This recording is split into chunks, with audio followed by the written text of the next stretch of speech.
Hi everyone. Adventure LLB के इस channel में आपका दोस्तों स्वागत है। मैं आज बेटियों के क्या अधिकार हैं, महिलाओं के क्या अधिकार है, बहू के क्या अधिकार है, मैं इस तमाम चीज़ों पे इस अपनी इस यूट्यूब के माध्यम से आप पे फोकस करता हूँ कि आपको ज़्यादा से ज़्यादा छोटी वीडियो में ज़्यादा से ज़्यादा आपको नॉलेज हो दोस्तों। चलिए दोस्तों, मैं बताता हूँ आपको, जो कि मैं अपने लेख और आवाज़ के माध्यम से मैं आपको दिखाता हूँ, ताकि आप स्क्रीनशॉट भी लेके आप सीख सकते हैं। बेटी के संपत्ति में क्या अधिकार है। बेटी को बेटी का अपने भाई बहनों की तरह ही माता पिता की ओर से, साथ ही माता की संपत्ति पर समान अधिकार है। उसका माता पिता संपत्ति में भाइयों के समान ही अधिकार है। विवाहित बेटी अगर विधवा, तलाकशुदा या पति द्वारा छोड़े जाने पर माता पिता के घर में रहने की हक मांग सकती है।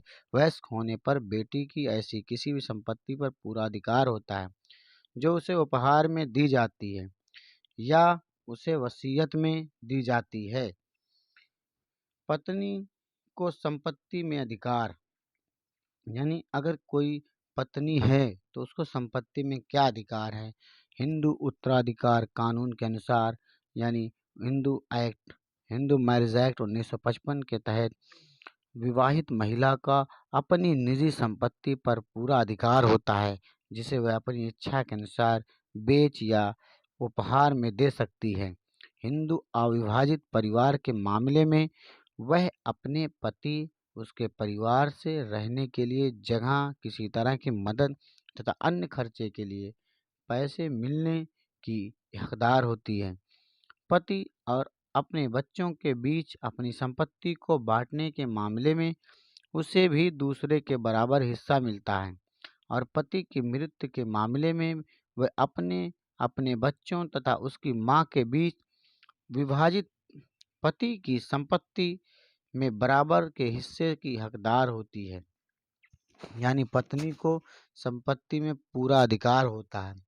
कोई भी मान लिया हिंदू मैरिज एक्ट 1955 उत्तराधिकार अधिनियम के तहत अगर किसी विवाहित महिला को अपनी निजी संपत्ति पर पूरा अधिकार होता है, जिसे वो अपनी इच्छा अनुसार बेच भी सकती है और उपहार भी दे सकती है, जो पत्नी को संपत्ति में अधिकार दिलाता है। ऐसी स्थिति में अब माँ को संपत्ति में क्या अधिकार है। नेक्स्ट मैं आपको बताता हूँ दोस्तों कि अपनी माँ को संपत्ति में उसका क्या अधिकार है। तो माँ को भी अपने मृत बेटे की संपत्ति में उतना ही हिस्सा विरासत में मिलता है जितना उसकी पत्नी और बच्चे को मिलता है। अगर पिता की मृत्यु के बाद बच्चे परिवार की संपत्ति को विभाजित करते हैं, तो माँ भी अपने प्रत्येक बच्चे के समान ही संपत्ति में हकदार होती है। यानी अगर किसी के पिता मर गए तो 3 बच्चे हैं, तो तीनों बच्चों को जितना हिस्सा मिलेगा उतना उसकी माँ को भी हिस्सा मिलेगा। वरासत चढ़ेगी तो उतना उसका भी, माँ का भी हिस्सा वरासत में लगेगा।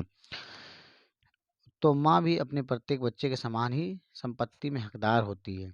वह अपने बच्चों के आश्रय भरण पोषण भी हकदार होती है, यानी भरण पोषण भी ले सकती है। उसका उसकी संपत्ति पर उसका पूरा अधिकार होता है तथा वह जिस तरह से चाहे उसका इस्तेमाल कर सकती है।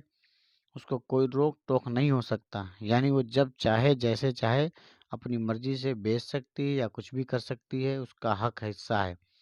हालांकि उसकी मृत्यु होने पर उसकी संपत्ति उसके सभी बच्चों को समान रूप से विरासत में मिलती है।